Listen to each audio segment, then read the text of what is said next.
welcome to Paving the Way podcast. I'm Seth Amoa, aka Essay. I'm here with Kenny Jean-Louis, aka KJL. And today we're here with someone that I grew up hearing about a lot, especially since I'm athletic. I hear he used to jump out the roof, jump out the gym. People were just telling me, why don't you be more like him? I'm like, what? I don't know, you know? Especially going to Vanier. Kept hearing a lot about him back in the day, what he used to do at Champlain. And without further ado, Mr. Negus McKenna. Merci d'avoir accepté l'invitation, Negus. On t'envoie un message, puis directement, t'as dit oui, t'aimais qu'est-ce qu'on faisait, puis t'es un de mes OG, puis il faut qu'on a des jeunes, puis là, maintenant, on a besoin de OG, des personnes qui ont really paved the way. So, on voulait vraiment t'avoir, puis c'est ça, merci d'avoir accepté l'invitation. No problem. Thanks so much for having me. Definitely a pleasure and an honor to be here. As mentioned before, I really like what you guys are doing, so I'm definitely glad to be a part of it. Okay, so first question, when and why did you start playing basketball? I started playing basketball in about 1998-ish. Originally, I just started playing basketball to kind of get off the streets, basically, because I just didn't want to get involved in stuff that would get me in trouble. So that was the thing that I did best. I played a lot of other sports like street hockey, football, baseball, but I gravitated to basketball the most because at that time I was taller than everybody else. So that's basically the main reason. I'm from NDG. I was born on the South Shore, but I'm from NDG. So basically it was just a real tumultuous times, obviously, back in the day. So it's just basically a way to get off the streets and basically keep my mind busy doing something constructive versus doing something non-constructive. Okay.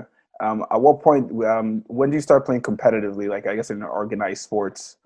Competitively, I would say it would have been about the same time, about 97, 98, I think. Around that time, when I got to NDG, about 95, 96, excuse me. So when I got to NDG, one of my best friends, Robert Steele, his dad, started a team called the NDG Saints, and they used to play at the rec. So it was just because, obviously, we all went to school together. I went to Wagar High School in Côte St. Luc, and we were close with each other. So just because of that, we decided to go and play and basically build a camaraderie. So that's when I think, basically when I started to really play competitively. It was the game came easy to me because, like I said, at that time, I was just taller than everybody else. So I played my back to the basket. I played in the post. I kind of emulated some of my idols at the time, which are Dominique Wilkins. That's half of the reason why we're number 21. The other half, obviously, is Kevin Garnett, for those who know me, and as well as Sean Kemp. So I kind of modeled my game after them, and that's when I really started to basically get my feet wet and playing competitive basketball, playing for the NDG Saints, and obviously getting my feet wet playing at the NDG Rec, which is obviously like one of the meccas of Montreal basketball back in those times. It was crazy back then. So I think that was basically when I started to play competitively. Okay. And everyone think that you put Sun Youth on the map, or maybe people were there before, but a lot of people think when they think of Sun Youth, they also think of you. So can you tell us a little bit about your time at Sun Youth? I'm flattered that I'm synonymous with Sun Youth. I definitely didn't put Sun Youth on the map. Sun Youth was on the map way before me. I basically got hooked up with Sun Youth because at the time, my first year, grade 7, my first year of high school at the time when I was playing at the NDGY, at the NDG Rec, I was like part of one of the families that was going to get the holiday baskets basically for Christmas time. And I remember going during the Christmas tournament, and it was just like the energy inside the gym was so infectious and crazy. And then a lot of my friends basically knew people that were playing there that were on older teams like the midget or juvenile team and just asked me to come out and play. So I doubled down each of my high school years. So I played at Wagar, obviously grade 7 through 11, and I played Sun Youth. And then in the 5 years that I played, we won 10 championships. So I don't think I put Sun Youth on the map. I think I still have the streak for the most consecutive championships. But no, definitely not me. There was basically greats before me. There'll be greats after me. But I'm just glad to have been part of it. Okay. When at Sun Youth, obviously, I want to know: did you develop your athletic ability at Sun Youth, or is this something that you were born with? How did you know you started doing the things that you did? No, as much as I like to say I was born with it, I'm going to be honest and say I developed my athletic ability at Sun Youth. Obviously, practices were intense. coaches would push you. The first real coach to really, really push me is a guy by the name of Jim Sakharopoulos. Sorry if I butchered his last name, but he really, really pushed me, and I just kind of started developing in my mind like a thought process that I knew that based off skill alone, I wasn't going to be able to basically set myself apart from the pack. So I had to kind of bring something else to the game. So I've always prided myself on obviously being the most athletic, or one of the most athletic people on the floor. I'm always like really vocal. I just try to affect the games in a lot of different ways, because at the time at Sun Youth, like I said, I had my back to the basket, so I didn't have the ball in my hands as much as, let's say, a guard would. So I just tried to find a lot of different ways. But to answer your question, yeah, I wasn't born with it. As far as I can remember, I was dunking at like maybe 13-ish, but I still attribute that. My first dunk was on the Sun Youth rim, so I'll attribute it to Sun Youth. And how were you managing, like playing on your high school team, playing for Sun Youth with school? Like, it was not hard to do? It was easy because we did it by committee. Like everybody back in that day from that area, basically we hung out together. So it's like guys like myself, Dwayne Buckley, Damian Buckley, Nathan Grant, like we all hung together. So it wasn't really difficult to juggle both. We would have practices for school before school. Obviously, sometimes we'd have games and have to leave games from the game that we played at whatever school that we did to go to practice at Sun Youth. But because we all did it together, we kind of all policed each other and made sure everybody was basically on top of what they had to be on top of. So it wasn't that hard. Obviously it was fun because the camaraderie got built basically stronger, and seeing the same faces over and over again. Obviously, the trust factor between the people that you played with and against obviously grew. Yeah, you just named some big time players, the Buckleys and Nathan Grant. I want to know, how was the practices at Sun Youth? Practices were tough. It was tough. Like, we took it upon ourselves. Obviously, we were the young cats at the time, so we always took it upon ourselves to basically challenge the guys that were ahead of us. But practices were definitely tough. I've been blessed, obviously, all of my years of Sun Youth to have played with a lot of really, really good players, obviously. And it wasn't basically just restricted to players that went to my school. There's a lot of different players that didn't go to my school, maybe went to Westmount, maybe went to Marymount. So it's kind of basically a melting pot of talent. So it was really, really competitive. It made it really, really fun. And for me, it made the games obviously a lot easier because we were just blowing teams out left and right. So it was just practices basically were war, but they were fun at the same time. Okay, and all those guys went to Vanier, and you end up at Champlain. So why Champlain? Well, originally I wanted to go to Vanier, to be honest. I filled out an application to go to Vanier, and then I remember wanting to go take it in, and my mom stopped me, and she's like, "Nah," because JD, which obviously is the coach at Champlain. Shout out to JD. Back then, there was a really strong tie between Sun Youth and Vanier. It was almost basically like a farm program for Vanier. You played Bantam, you played Midget, you played Juvenile, then you go on to play for Vanier. Some of the same coaches that were coaching at Sun Youth were coaching at Vanier. So it was a really, really strong tie between the two programs. And I think because of it, a lot of different other CEGEP coaches didn't bother wasting their time recruiting me. Like, I know Olga never recruited me.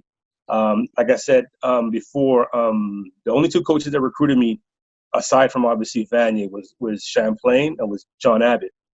And I think Dave was the coach back then. But it was a really, really strong tie between the both. JD, the first time I met him, he came to a Sun Youth game.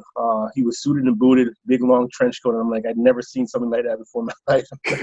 There's no way this guy's a basketball coach. I'm not taking him real seriously. I remember he gave me his business card the first time I saw him. I threw it in the trash.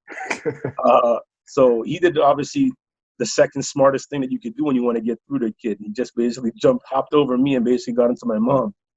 So he tapped into her, basically sold her on his vision for me in the program. And basically I had to make the tough decision at the end of the day to decide if I wanted to be known in my area and just be content with basically playing basketball in Montreal or in Canada, or if I wanted to take it to the next level. And at the time that JD was coming around, I thought I could. I didn't really think like it was a possibility, like there was light at the end of the tunnel, but just the belief that JD had in me, he really sold me on his principles. I visited the school, and I remember visiting the school and having to walk through a study hall session. Practices obviously were intense. Weight programs were basically intense as well. And not a slight to Vanier, that was Andy's first year. Like, he had just gotten promoted from coaching AA because there was a coaching change at the time. And I just felt more comfortable after, obviously, my mom drilling it into my head. Okay, I should make the tough decision and choose to basically separate myself from the pack in terms of my friends, make the tough decision to go to Champlain. I remember making a deal with her when I did decide to go. I told her I would give it a year. And if after a year I didn't like it, I was going to transfer. That's how much I wanted to play with my friends. But ultimately, I stuck with it. I remember the first division coach I met, he was Stan Heath. He was a coach at Stanford at the time. We picked him up from the airport, JD and myself, because he was on his way to a practice. And I remember, like, I didn't really care. I was just really salty about being at Champlain. So I had my headphones in. I wasn't paying attention to anybody. I was just that salty about it. That's how loyal I was, basically, to my friends. And I know when people found out originally that I obviously decided to go to Champlain versus Vanier, a lot of people were kind of shocked, but I thought it was the best decision for me long-term versus short-term, and I'm obviously proud of the decision I made. At what point at Sun Youth did you know that you want to play at the CEGEP level? Did you know, like, going in at Bantam, midget, or is it during juvie year you're like, you know what, I think I want to play CEGEP level? I would say first year midget, because it's such a farm program, obviously, to play at Vanier at that time. I would say first year midget, and then basically seeing all the holiday tournaments. Obviously, the midget teams didn't play. Back then, the juvenile teams played sometimes, but basically it was CEGEP teams that were there playing against top competition from, obviously, the states, that top prep schools that would come. So I always obviously wanted to be a part of that. I always wanted to play in the holiday tournament. And it just became ingrained that, okay, this is what we do. Basically, we play here, we play there, and basically that was it. So I would say it was first year midget where I told myself, yeah, I really want to play at the next level, CEGEP-wise. And then after that, I think the closer I got to basically making it to CEGEP, that's when I told myself, okay, I really want to play after CEGEP. Okay. Yeah. Also, I just want to give it. Can you give a message to the kids out there? A lot of them, they tend to follow their friends. To go, like, let's say, like Vanier, for example. If they're playing for Sun Youth, all of them will group together and go to Vanier. It might not be the best decision for some players. It's better for them to go somewhere else. Can you just have a little message of why it's important to sometimes be kind of selfish and think about yourself and for the future to go to the next level? Yeah, definitely. It's always good to obviously prioritize yourself. Nothing easy or worthwhile in life, basketball or not, is done without hard work. So sometimes it may be the tough decision, but the toughest decision that you make in terms of choosing yourself and betting on yourself may be the best decision you can make. I like to tell, obviously, my youngins coming up, that I like to remind them that I have a saying that everybody with you can't go with you. So, it's going to be tough, but the real ones, your real friends and the real people and the connections that you make will follow you no matter where you go. So it may be tough, but if you want to obviously take the easy way out, obviously you can do that. But it's always the best to obviously bet on yourself. Definitely bet on yourself. See all options, and make sure you're making the best decision for yourself in the long run, because in the situation where you're just thinking about following your friends, your future is your own. Basically, there's no dream sharing. I always say, always dream as big as you can. I say it now, obviously, because I feel like I didn't with my basketball career, but dream as big as you can. And remember, there's no dream sharing. So, the vision that you have for yourself, you have to prioritize yourself in the long run. And basically, that'll help guide your steps no matter what you decide to do. Okay. Before talking about your CEGEP career, can you tell us what type of workout were you doing to, I guess, you say you started as back to the basket and now you were able to play guard. So what workout were you doing to, I guess, go from inside to outside? So I was doing a lot of ball handling drills. We used to play, like, Jim was the first coach that experimented me with a little bit on the wing. So finishing drills where you basically catch and rip on at the 45, nothing too crazy. It was always ingrained in me, because I started as a post player, that my skills as a wing player, initially, it was limited to 1 to 2 dribbles. If I couldn't make a decision off of 1 to 2 dribbles, I'd have to give it up. So ball handling drills was a lot of the things that we did. Footwork drills, nothing too intense because it was be a tough transition to have someone that basically had never played the 1 or the 2 or the 3 to basically just thrust them in a guard position. So that was the basics, basically. 1-2 dribbles, rip and goes, pull-up jumpers, mid-range, every now and then. And then the more I got comfortable with it, I think that's what JD saw in me, and he basically tapped into that and decided obviously to develop that more. Okay. At Champlain now, which you were on that amazing team that's still known to this day. You know, I think probably one of the best teams in Quebec or even Canada at that like period. You know, how was that experience being a part of that team? Like, walk us through that. It was, for me, it was epic. Obviously, I built a brotherhood with guys that basically is still lasting to this day. Being fortunate to be part of, in my eyes, a movement that I feel like I helped create, of guys going Division 1, even guys going CIS. We had a ton of guys. I think the other day I was thinking about us, like about 10 of us that ended up going. It's cool, obviously, to be a part of that. It's cool, obviously, that we hung up a banner, and it was just thinking back on it as way like much more memorable and meaningful to me. Obviously, now that I'm past it, but being in it, it was like nothing other. Practices were war, but we had so much fun. We learned so much, learning the ins and outs. A lot of the stuff, basically the trends that people that played for JD after us basically experienced started with us. Like the charge drill started with us. The blue headband started with us. You know, like a lot of the stuff that we did basically became a staple to Champlain. I'm just like over the moon, definitely proud to say that I was part of it. And when do D1 offers start coming in? For me, D1 offers, I used to kind of ride like the guys that were getting offered before me.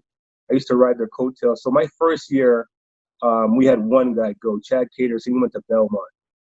So that's when I kind of experienced what it was like to really have a Division 1 or Division 1 coaches come into the gym, basically in St. Lambert to watch you play. But the next year, that's when Bernard went. Bernard went to Kentucky. So basically, I kind of rode his momentum to just kind of have open some coaches' eyes in terms of what I could do. So I think I used that to my ability, to the best of my ability. I always used to tell myself, yes, I know you're coming to see this person, but I'm going to make sure that you leave remembering me as well. I didn't necessarily want to play myself into a scholarship offer at that same organization, but obviously I knew the power of networking back then. Obviously, it's been validated now because I know in the business it's all about who you know and the connections that you make. So I always thought to myself that somebody may be able to make a call here or there, or this person may get rehired here and be like, yeah, I remember I saw a kid in Montreal who's really pretty good. So for me, I played 3.5 years at Champlain. I sat out my first semester because I had to do a math course. So I think my first full year, that's when scholarships first started trickling in for me. My first offer was at Stony Brook University in upstate New York, and then Sacred Heart University in Connecticut. And then as the play kept progressing and we started playing basically some top-notch competition at Champlain, they started coming in more. So yeah, the short answer to your question would be my first full year at Champlain. Okay. You just said you guys had 10 players that went on to play the next level, which is insane. 10. So I'm trying to think in practices. For sure, you said it was a war. It was war, and it was insane. What did you learn from other players? Since all of you guys were top prospects, you know, coming out of Champlain, what did you learn from each player, like from Maurice or Max or Bernard? Each of them basically have a unique approach to the game that I kind of took to the best of my abilities. Everybody approached it differently. Everybody had something that they brought to the table that helped them stand out from the rest of the pack. For me, obviously, it was the athleticism, but I like to be involved in a lot of the intangibles, like I said, being vocal, cheering guys on the bench whenever I'm not in. It wasn't necessarily always stuff that you can basically measure on a stat sheet, but everyone's approach to the game, their attention to detail, and their discipline and sacrifice that they made to get there, that's what I kind of picked up from everybody. But like the list is so long. Like it was Chad first, Bernard second, myself, Pierre-Marie, Mohamed Ashad, Olivier Lamoureux, Max Paulus, Max Boudreau, Camby, Maurice, and then that's like just Division One guys. Then there was like Junior Nicolau went to Bishops, Ricardo Tillemont went to Bishops. So it was a lot of guys going to the next level. So basically seeing how everybody approached the game and how everybody would pay attention to, like I mentioned before, the finer points of it. That's what kind of set everyone apart from each other. And I just learned to know that, to try to find ways to basically make myself stand out, because I thought I had it kind of down pat at Sun Youth. But then basically playing amongst, as mentioned, for like 10 other Division One players, if you will, at some point in time in my Champlain career, you really got to find ways to basically make your presence known and felt to be instrumental in anything that you guys do. Was there? Okay, go. No, I was just about to ask. I know Champlain always do like tournament in the States. So, do you have some game that you play in the States? Did you play against top guys from in the US or? Yeah, for sure. I think for me, when I thought to myself, okay, I really could play at the next level and not just fit and be comfortable, I think is when I had 22-13 against Carmelo Anthony and his Oak Hill Academy team. Like the scouting report for that game was basically there was a guy on the team by the name of Sonny Ibrahim, and I remember we spent all the scouting report talking about him because he was a 7-foot guy. You'd never really seen a 7-foot guy before, and it was just blowing our mind. Like, and I'm playing the 4-5, so I'm like, how the heck am I going to stop this guy? And I remember it was almost like a footnote at the end of the scouting report. JD and Pete were like, yeah, there's this guy on the team by the name of Carmelo Anthony. You know, he's from Maryland. He's getting some high looks, so don't let him get any kind of confidence. I remember thinking to myself, okay, he was like skinny, obviously. He was like 6'7". He was playing the 2 at the time.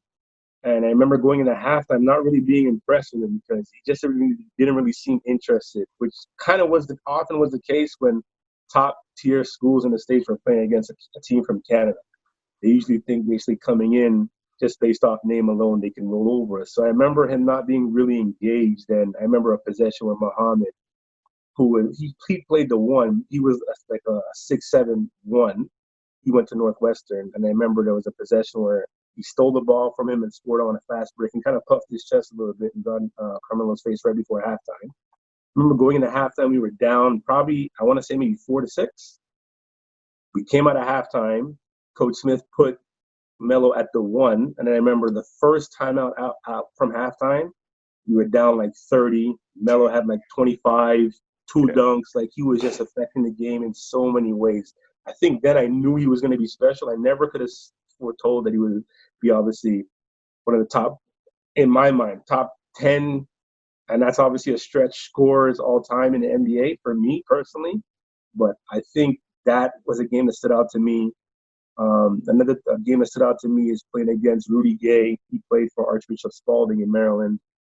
We went to a tournament, slam dunk to the beach, and we played against him.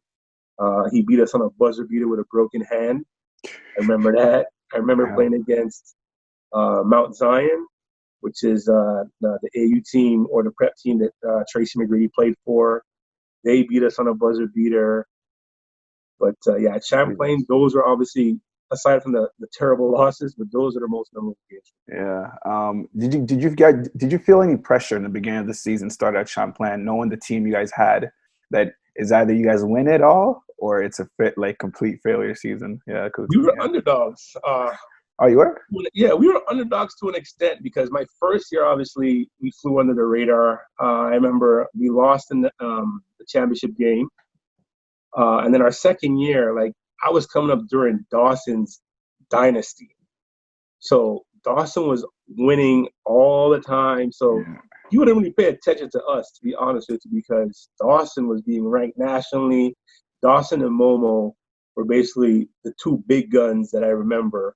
Obviously, our trajectory kind of matched and mirrored, I should say, Vanya's at the time. But coming in, people kind of overlooked us because, once again, like it was always thought that basically there's a dynasty brewing at Dawson, so that was it. So I didn't really have any pressure, and I think the fact that we thought that way kind of let us play more free flowing, and knowing that we didn't really have a target on our back.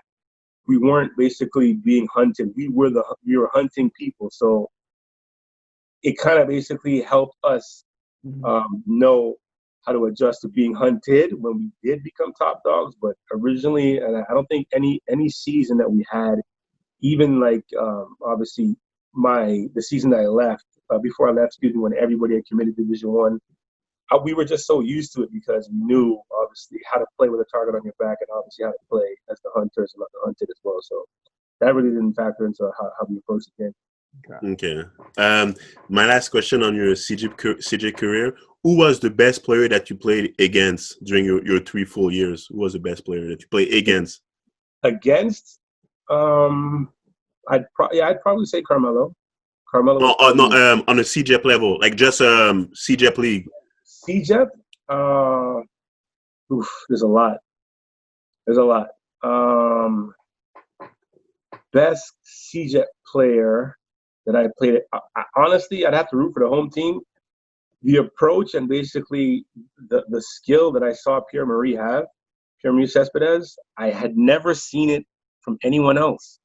I know obviously there's been a lot of guys. I know Kareem is getting a lot of notoriety, but back then, if you saw Roy Williams in the gym, it was like seeing a rock star. And I remember him coming to the Hagen tournament to see Pierre, and it was just nuts. Like his birthday's obviously a day after mine, so he and I are close. But just to see like his approach to the game, he was such a student of the game. He used to sit at home. His favorite college player back then was Baron Davis. He used to study all the films. And yeah, definitely the way he approached the game to the point where everything just came so easy to him. It would definitely be, for me, Pierre-Marie Cespedes. Okay. I want to know, back then there wasn't no social media, no Instagram, none of that, right? So it made it even harder to get recruited out of CEGEP to go Division One. So how did you, I guess, for yourself, how did you get your name out there, really, really out there? Yes, scouts came, and I guess for other players, and you had your moments there, but what'd you do differently to get your name out there since there was no any of these social media stuff? Basically, I just hooped. That's something I try to teach, obviously, to anyone who wanted to listen or any of my youngins, that don't worry about this offer, that offer. If you hoop, your game will speak for itself. So for me, I just hooped. I didn't back down from a challenge, no matter if it was at a basketball camp or if it was basically an AAU game or a CEGEP game. I just basically played and made sure that I brought a level of intensity that at that time, obviously, I had transitioned my favorite player to Kevin Garnett at the time. And for me, that was just it. So it was that. And obviously, I can't understate the effect that my coach had on my career. John D'Angelis, for me, is by far the most influential person in my life, to the point one of my twin boys shares a name with him. He's one of my son's godfathers. JD, basically, he's not only did he change my life, he saved my life. And just seeing that potential in me long term, it was unheard of back then to be able to see me, obviously used to be playing the post and back to the basket, and basically be able to know that, okay, he's going to be a good wing player at that time. That wasn't really basically something that you knew or you could see back then or foretell if you weren't basically playing your natural position fresh out. Mm-hmm. So for me, it was just JD and Pete and Steve and my entire coaching staff at the time. They did a good job of promoting us, and we just had to do the job of basically not proving them wrong. So I just let my game speak for itself, basically, and ultimately JD did the rest of the work for me. Okay. And how was the recruiting process? Why you end up at Western Carolina? My recruiting process was, for me, it was up and down. Early in my recruiting process, I kind of felt myself falling into the habit of falling in love with names. So by that I mean a lot of guys were getting recruited by a lot of big names, notable names like Kentucky, Stanford, Georgia Tech, Gonzaga, this, that, and the third. And I always felt like, how come I can't get that kind of notoriety when I know I'm either on par or in some statistical categories, in some senses, or a couple of games here or there, I'm playing better. So for me, it kind of went up and down. It was a slow increase. I got a couple high Division One offers. Certain things happened. Obviously, I wasn't able to go there. Like, for example, my original college choice, I wanted to go to Iowa State. And then the coach just basically got let go for some conduct detrimental to the team and the organization. After that, Baylor was sending me letters. That's when they had Terrence Roberts. They had John Lucas there. And I wanted to go there after. But that was the summer, basically, that one of the players had, unfortunately, shot and killed one of his teammates, and the coach covered it up, and basically he got fired too. So one of the things I always wanted to do was basically not to overshoot my landing. I was taught by my coach at that time to basically visualize myself not so much on a team, if I didn't have one that I was in love with, and there was so many at the time. I was visualize myself in a conference. So after those things fell through for me, I always visualized myself playing in the Atlantic 10. I wanted to go to St. Bonaventure, but once again, basically coaching changes, the coaching carousel basically prevented that from happening. So ultimately, when I decided to go to Western Carolina, is because for me on my visits, I always felt like somewhat of an outsider because I was from Canada. Like a lot of people, the first question I would get is, okay, you play hockey? Does everybody say A? Do you live in an igloo? And I'm like, we're not that far north from you. Like, it's so crazy. So for me, having that home-ish feel, I should say, was important to me. And obviously, I was in a situation where I had left, obviously, a fellowship of guys coming up from high school to go to Champlain. So I really wanted to feel that fellowship and that family feel when I chose my college. I chose Western Carolina because I liked, obviously, the organization, the program, I should say, excuse me. The coaching staff was really upfront and honest with me and basically didn't try to sugarcoat anything. And at the end of the day, when I went to visit, I myself was one of 4 Canadians that were on the team. I developed interest, or they developed interest through me. They basically had an overseas trip, if you will, the summer before my senior year. And then they played against an all-star CEGEP team that I was on with a bunch of other guys. So, and that's how they got to see me. I think that game I had about 25.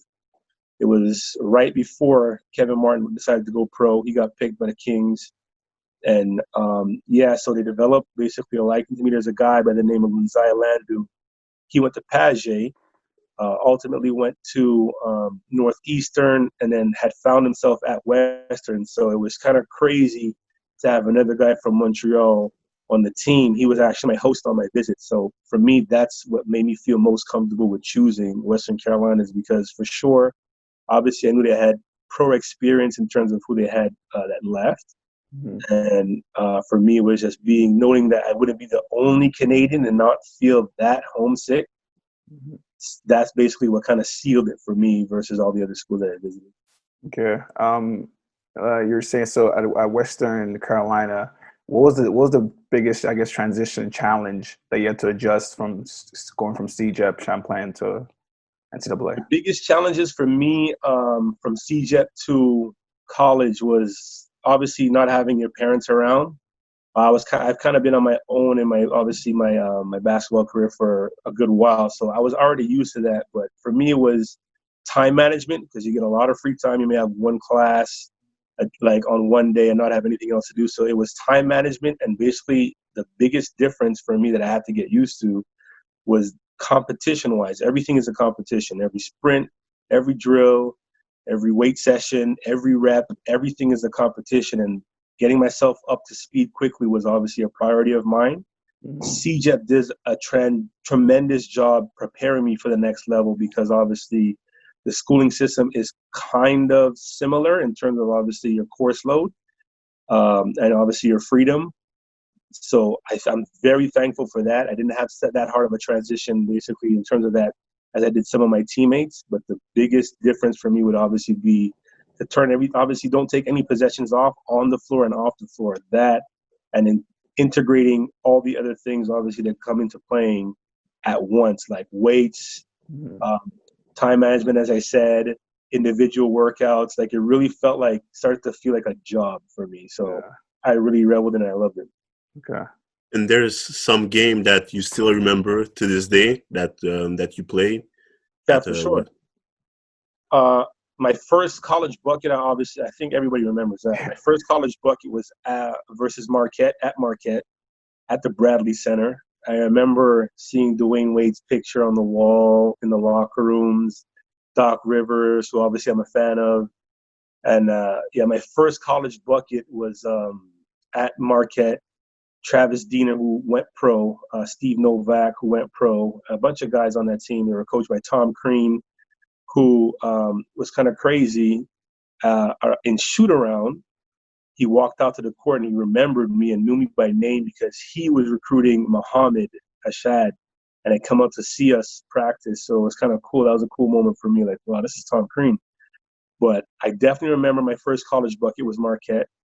I definitely remember, obviously, playing in my conference tournament. For sure, obviously, because of the notoriety they had, I definitely remember playing against Steph Curry 2 times a year for like two-ish years, getting our butts whooped pretty handily by him, seeing the things that he did to kind of set him apart from the rest.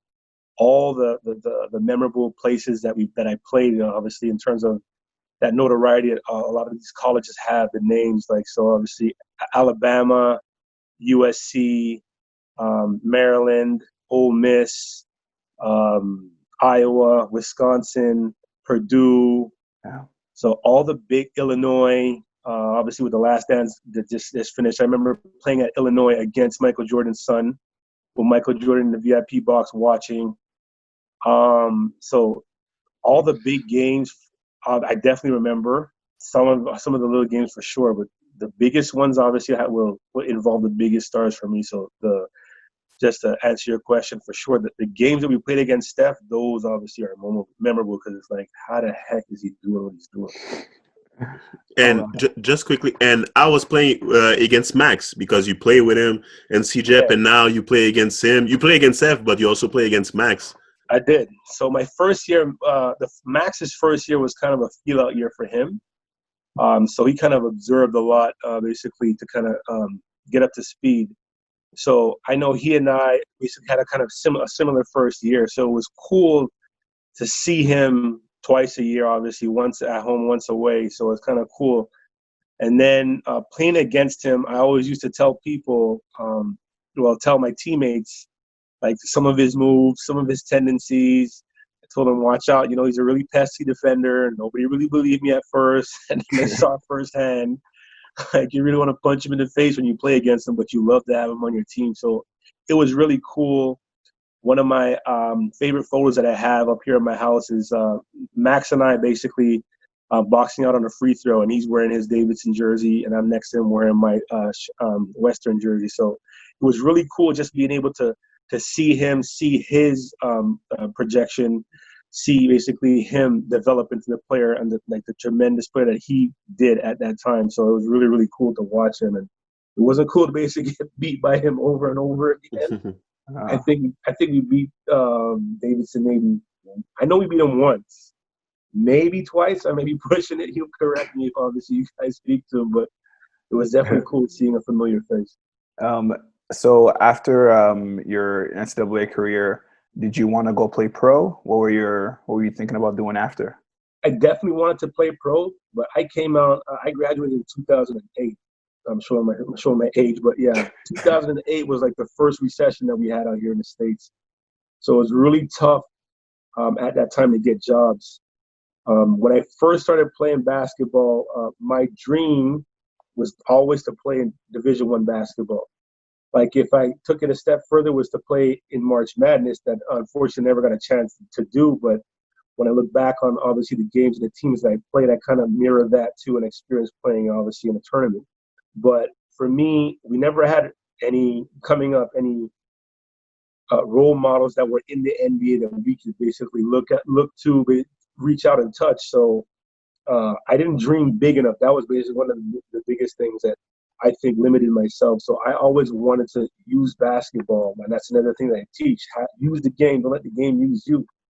So I always wanted to use basketball to get out of the conditions that basically I came up in. So when I got out of college, I really wanted to go pro for sure. I had a couple offers. I think one in like Syria or some far off place. And I remember just partnering and speaking to some of my friends who had already been playing at that time. I reached out to my friend Mohammed, who is playing pro. I think he's still playing pro now, but at that time he was just getting his feet wet, and just trying to wrap my mind around the possibility of moving to a place where, for example, English isn't the predominant language, where obviously people wouldn't be able to understand me. And I know at that time it was tough to get jobs. It was like tough to basically be able to live out of a suitcase, not make enough to pay your own cell phone bill. So I kind of prioritized myself at that time and thinking that I wanted to basically develop other facets of my game. I decided to take a break and basically just get a job. Ultimately, I think it was a good decision for me in the end. National team, I played for the national select team, but I didn't really see at the time a good opportunity or a good chance or possibility for me to get called up. So I decided not to do that. So I just basically wanted to go back home, build a career for myself. I ended up obviously playing for some semi-pro teams in Montreal at the time, but ultimately I really did want to go pro, but it was just tough times in 2008, so I just decided to stay home. Okay. And when coaching crossed your mind? It was kind of thrust upon me. In my first year that basically I was home, I remember I always used to go to Champlain just to get good runs in because there was always good players, even if there were Champlain players or not. And I remember going once and seeing Max at a practice. Max was running the practice, and I remember it blowing my mind. I was like, wow, his trajectory as a player is kind of impressive because obviously I went from playing with him to playing against him. Now he's coaching, and seeing him apply some of the principles and things that you learned at Davidson to practice. So I remember coming into practice, hooping, getting into a couple of drills, and I remember coming into the practice the next day. And then after that, the next day, the second or third practice, Max pulled me to the side and asked me if I wanted to basically jump on staff. And for sure, I liked the guys that were there. I loved the camaraderie. That was the biggest thing that I missed at the time, obviously being out of competitive basketball. So I definitely knew that I wasn't an X's and O's type coach. I've always prided myself on being like a player's coach, if you will. And I just thought it was a good yin and yang to have Max as the head coach and me as the assistant. So I decided to jump on. So it didn't really take long, but it wasn't, I never played thinking, okay, after basketball, after I'm done playing, I'm going to start coaching. I just kind of it was thrust upon me that I just developed a love for it. Mm-hmm. What's the biggest, I guess, the difference for you between being a player and a coach? The preparation factor. There's so much more attention to detail that goes into preparation in terms of a scouting report. It's so much more thorough. There's a lot of things, basically film that you have to watch, that you do watch, obviously.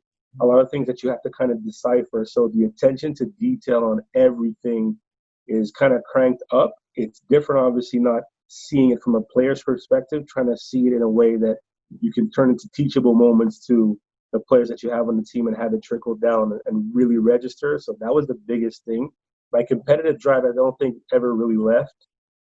As a player to a coach, I wanted to win every game that we played. It was like after any game that I lost as a player or a coach, I didn't want to be bothered by anybody. I used to talk on the phone or anything. So, but for me, the biggest transition and the biggest difference would be, number one, finding the itch or the urge to jump in and obviously do it in the games. I kind of basically had an easy time doing that because, as Kenny will tell you, I used to jump into practice all the time. Right?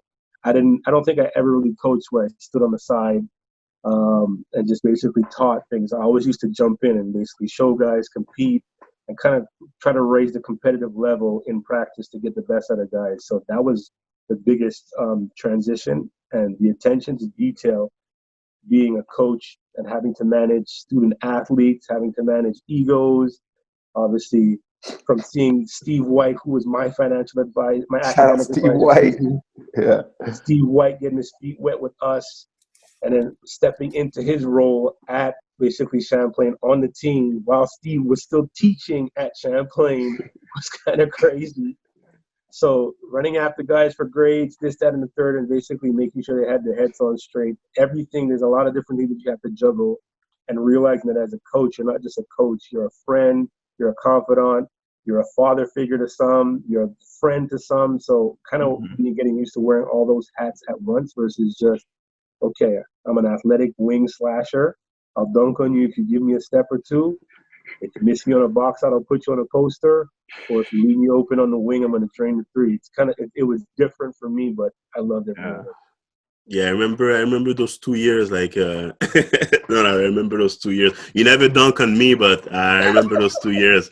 But you definitely helped me during those 2 years and help others. So, like, you were always there. Now time to start lying, Kenny. You know I put you on a poster. Oh yeah. Nah. Oh. Okay, it's okay, man. I had fun. Like, I like to I thought to myself that as a coach, I wanted to approach coaching with the mindset that if I could have a fraction of the impact that guys like John Daniels, Peter Yiannopoulos, Jim Sakharopoulos, Pat Sullivan had on me, if I could have a fraction of the impact that on someone's life that they had on mine, that I went to bed knowing that I did, like happy knowing that I did my job. It wasn't uncommon for me to develop close friendships with players on the team as I coached. Like one of my first basically person that I kind of gravitated to when I coached was a guy named Micaiah Post. Shout out. He himself, basically, I kind of took him under my wing. He was from obviously out west at the time. So I kind of prided myself to being able to show him around, do kind of things, and let him know that obviously on the coaching level, someone older than me, like an OG. I wasn't an OG then, but I was older than him, but still basically had his back. And for me, seeing the transition and the projection and obviously the career path that everybody has taken, not just basketball-wise, because for sure, the accolades that my former players have gotten definitely obviously make me proud, but it makes me proudest to see them transition into other things. Like, for example, Micaiah Post just passed the Florida bar. He went to the University of Miami for law. So just seeing that and being able to be a part of it, I tell him all the time, I consider myself blessed to have witnessed that firsthand. And then a perfect example for me, the better example is a guy like Kenny. Kenny was a guy that sometimes I didn't know if we were gonna have Kenny the next practice. There was sometimes where it's like we didn't know. We kind of had the game plan for, okay, what do we do with or without Kenny? And just to see his projection and his basically path as a person, for me, makes me proudest because I always knew Kenny could hoop. Kenny was probably one of the top players that I ever coached in my life, for sure. So I always knew Kenny could hoop, and Kenny had the ability to play at the next level, not just play and set himself apart from the rest, and obviously do tremendous things. But for me to see him like get 2 degrees, he's a teacher now, things of that nature, and the man that he's become, that's what makes me proudest. So guys like him, guys like Micaiah, guys like Gabe Riche, who's traveling all over the world to play basketball, that makes me proud to see. Guys like Nolan Woodward, who was I consider like a little brother to me. Basically being able to sit back and see them transition to men on the court, off the court, that's what makes me the most proud, just to be able to say, okay, I was there to witness it. I don't take credit for any of it. If they give it, I take it for sure, but I'll never openly say, okay, well, I did this, but I just pride myself on I had front row seats to basically the development of someone special. No, you definitely helped me. So thank you again for everything you did for me. Because I was not. I'm not gonna lie. I was not listening to a lot of people, but you were one of the people that I was listening to.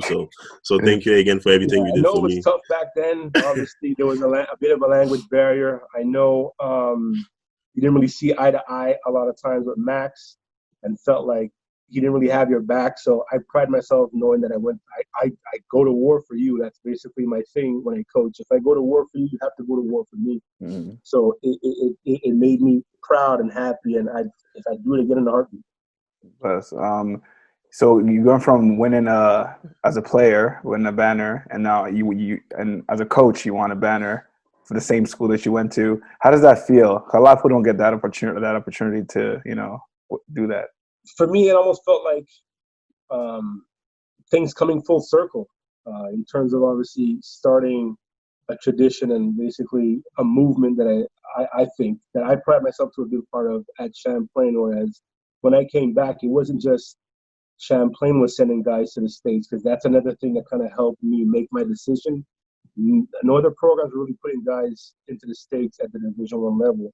So it's kind of proud moment to come back and see that when I came back, it wasn't just Champlain putting guys obviously at the next level. It was a bunch of different CEGEP. So seeing kind of the fruits of my labor, if you will, kind of, and being able to kind of vindicate myself and know that, okay, I impacted the game tremendously in my mind, obviously, as a player, with all my accolades, this, that, and the third, but to be able to do it as a coach as well, it felt like a full circle moment for me. And I remember just thinking to myself, cutting the nets, when we cut the meshes down, when we won, and like having a flashback to doing it as a player. I'm like, this is kind of crazy for me to be doing this as a coach, and I did it a couple years ago as a player. So that was one of my most memorable memories.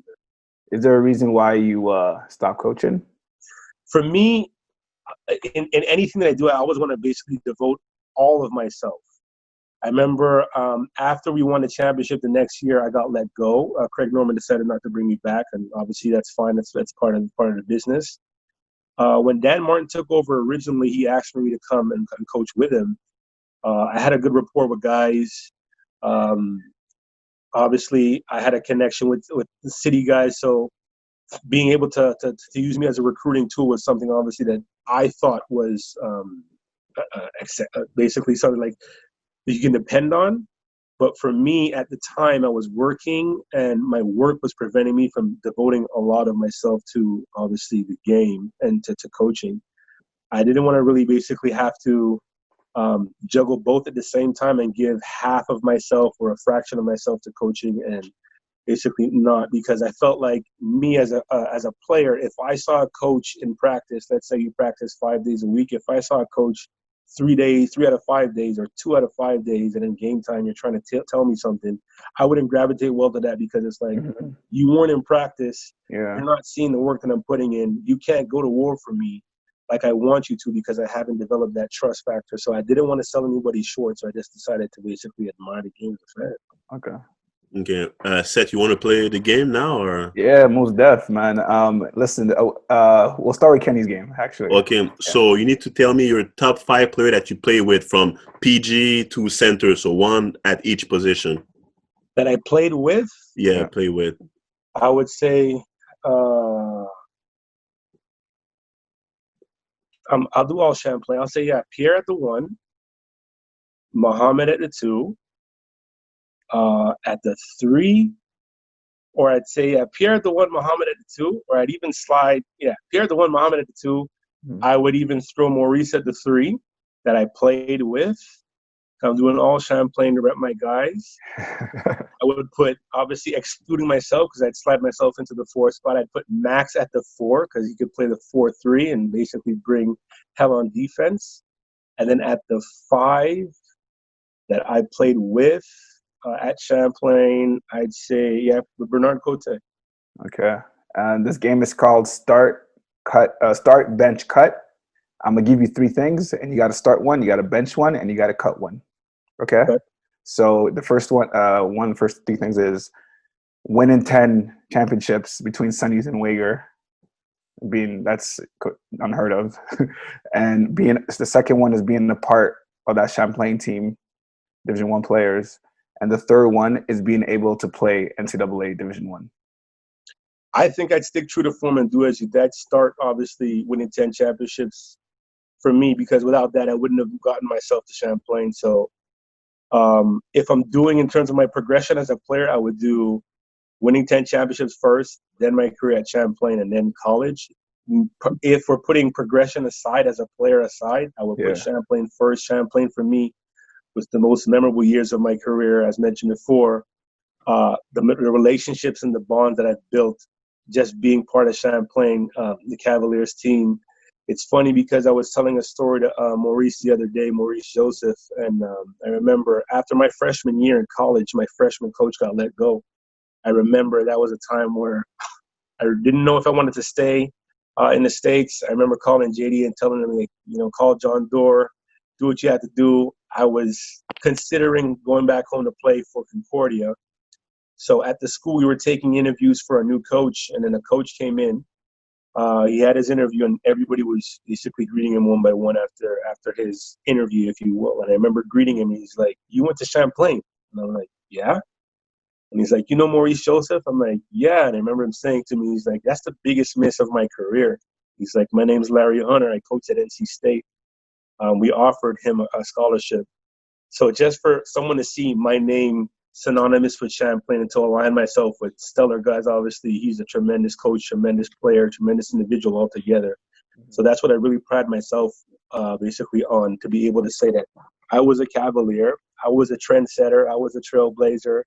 I definitely did my part in paving the way for basketball in my city. So I think that for sure I would hold in highest regards, basically above playing Division I personally. But that's just me. But yeah, that's what I do. Okay. Yeah. Just one question. Okay, who you think should be the next to be in the Hall of Fame at Champlain? Because I think last year or 2 years ago, JD got in. If you could put one player like that guy needs to be in the Hall of Fame at Champlain, who he would be? Because there's like a bunch of guys, like there's like 10, 15 guys. All your team should be on there. Maybe the whole team should be on there. So if you can take one guy, just one guy should be in the Hall of Fame. One guy from the team, that'd be tough. That'd be tough for me. It'd be tough to pick one guy. Obviously, if JD's in there, I would love to see Pete in there because obviously they were a 1-2 punch. But it's tough. It's tough for me to single out one guy from basically the year. I would put the whole squad for sure. Yeah, they should have their whole team, the whole year. Yeah, I'd put the whole squad for sure. Like I said, we did big things, and it was kind of unheard of. Listen, I definitely appreciate you being on here talking to us about the path. Like you said, you helped pave the way for Quebec basketball, and you really did. And especially me being jumping, also jumping too. I used to hear about your name every single time when I was younger, Negus, and I'm like, okay, you're like a godfather to the athletic people, So, so I appreciate your time here, coming on here, talking about your path. Like I said, you're a trendsetter, and I just thank you for having you. No problem. Once again, like I said, I'm definitely glad to have been a part of it. In terms of my athletic ability, Kenny knows firsthand. No, you never dunk on me. Okay, all right. But for sure, for me, I like to tell people used to compare me to Blake Griffin before Blake Griffin was Blake Griffin. I've been, until you windmill on someone or 360 on someone or then a bounce between the legs 360, off the wall windmill like we do at Champlain, you got some work to do. But like I said, I'm really thankful to have been a part of this. Obviously, it's a really tremendous thing that you guys are doing. Kenny's one of my favorite players ever. If I had to make a top 5 list of players that I coach, Kenny would definitely be on it as my 3. So I'm definitely proud to basically help any way I can. And like I said, I told Kenny when he first reached out, I was kind of shocked and humbled that you guys would think of me because, the OGs, some OGs like myself, we we know what we did. There wasn't any YouTube back in the day, so a lot of what we did is word of mouth, which I prefer that way. But just to be able to be here, to be one of the first OGs that you guys bring on the show from back in my day and kind of bridge the gap between the old and new, I'm definitely humble and I'm thankful. Ouais. Merci encore d'avoir accepté l'invitation. C'est sûr, il y a beaucoup de personnes qui vont regarder l'interview et qui vont apprendre de toute ton histoire et tout. Donc, merci encore d'avoir accepté l'interview. Thank you very much. No problem. And to our listeners listening, don't forget to subscribe. Once again, I'm Seth Amoa, a.k.a. SA. I'm Kenny, a.k.a. KJL, a.k.a. Freaky. Freaky! Yeah, okay. All right. And stay tuned on our next episode.